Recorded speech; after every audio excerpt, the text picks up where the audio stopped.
But speaking of Man United, the next player I wanted to talk about is Ederson, the Atalanta midfielder. He's going from 40 million. He went from 40 million to 45 million euros.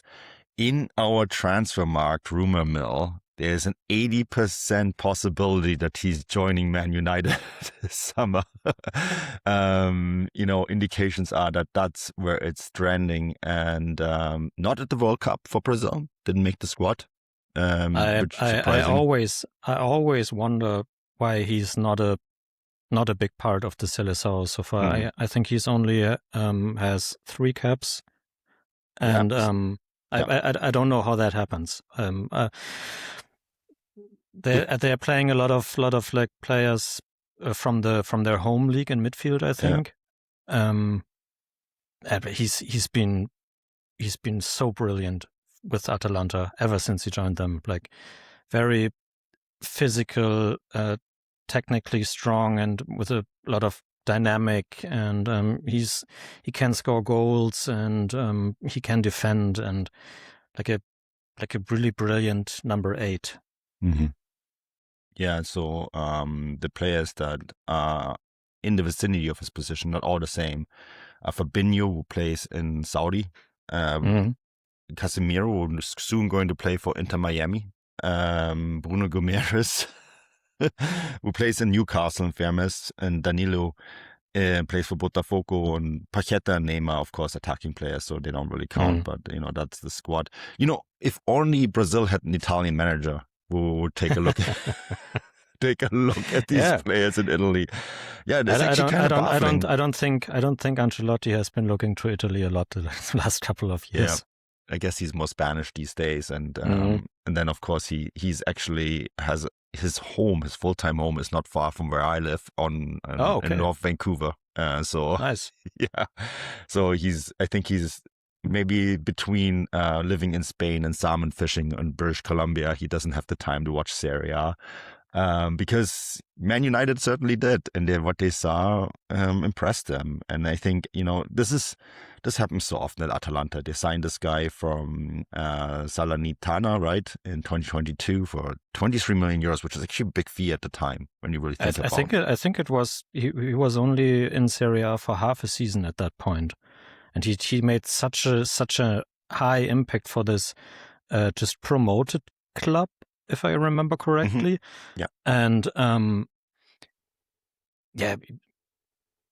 you had this guy who dominated all the in like midfield statistics in tacklings and in passing and all these things. And Atalanta was always like a high pressing team, and Gasperini, the former manager, thought, this is my guy.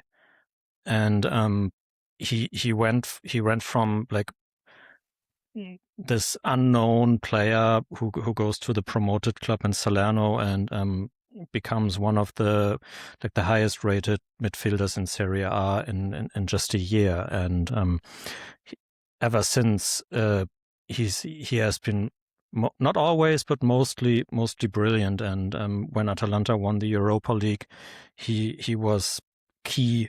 And now too, they have been struggling last season because of very poor managerial decision in the beginning, and after that I think that the gap to the top teams was just too big. But he has been on a top level this season, and I can see why Man United wants someone like him.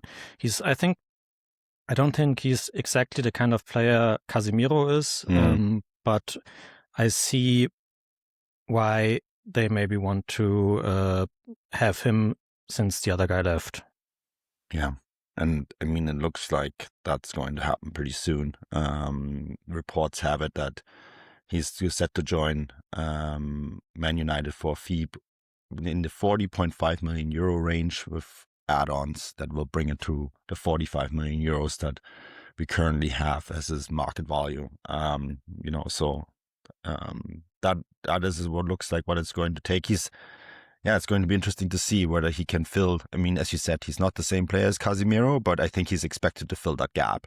And so it will be interesting to see how he does it. I mean, Casemiro, such an interesting story this year because he's played one of his best seasons for Man United. Going out on an extremely high, and now they're bringing in a little bit of a different player, but who, as I mentioned, is expected to fill a gap. Let's see if he can do it, Marius. Yeah, I'm excited to see that. Yes, absolutely. All right.